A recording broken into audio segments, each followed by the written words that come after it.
Hi friends, this is Rahul Jain, and in today's video we are going to discuss the role of underwriters in IPOs, what they do and how they affect the IPO process. I'm sure whenever you pick your daily newspaper, every now and then you see an IPO launching. In the last financial year, there were as many as 57 IPOs in India. India ranked first globally in terms of number of IPOs. Have you ever wondered though, what goes behind strategizing, formulating, and then finally launching an IPO? More importantly, what if an IPO fails? What if the company does not get subscribed as much as it had planned it to be? This is where underwriters come in.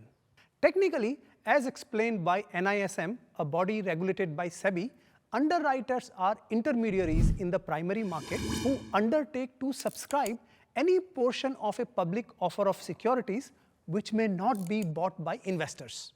They serve an important function in the primary market, providing the issuer the comfort that if the securities being offered to public do not elicit the desired demand from investors, they, underwriters, will step in and buy the securities. In other words, underwriters serve as the intermediary between the issuing company, investors, and market regulators. As experts, they ensure the due diligence is appropriately done according to regulatory requirements. A company hires one or more underwriters depending on the size of the IPO. In case of more than one underwriter, it is known as syndicate of underwriters. For SME IPOs, SEBI has mandated that the issue should be 100% underwritten and 15% of the issue should be underwritten by the lead manager of the IPO. For non-SME issues, there is no such mandatory requirement. Let us comprehensively understand in depth what roles an underwriter assumes. Number one, due diligence. Underwriters begin by conducting thorough due diligence on the issuing company. They assess financial health, business models, and industry risks to determine the company's true value. Number two, pricing and valuation. They work closely with the company to set an attractive offering price, balancing investor interest with the company's valuation. This is crucial for a successful IPO. Third, preparing prospectus. Once a company decides to go ahead with the IPO, it must file a draft red herring prospectus (DRHP) with the market regulator. This DRHP is prepared only after consultation with the IPO underwriter. The issuing company needs to specify several crucial details in the information, including the expected IPO size, number of equity shares that would be sold, objective of the offer, strengths and weaknesses of the company, etc. If SEBI does not find these details satisfactory, it can reject the IPO application.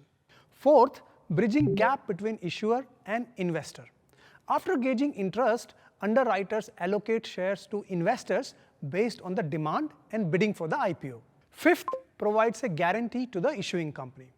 After thoroughly assessing the issuing company's fundamentals, objectives, and business plan, an underwriter guarantees that it will subscribe any portion of the IPO that remains unsubscribed. When the underwriter makes their commitment at the initial stages of the IPO, it is called hard underwriting.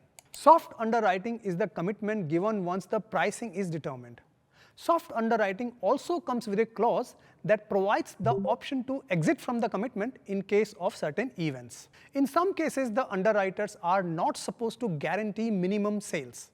Instead, they need to put their best effort into selling as many shares as possible. However, if you are an entrepreneur, do not be disheartened if underwriters undervalue your company. They are not always the oracles. Back in 1980, when Nike was launching its IPO, Phil Knight, the founder and CEO of Nike, was given a valuation of $20 per share by underwriters. However, he felt that was too low, and against all reasoning, he insisted on $22 per share valuation. The underwriters finally agreed with this valuation. The IPO turned out to be a success at this valuation. That's all for today's video. Hope you've understood the role of underwriters in IPOs. I'll see you in my next video.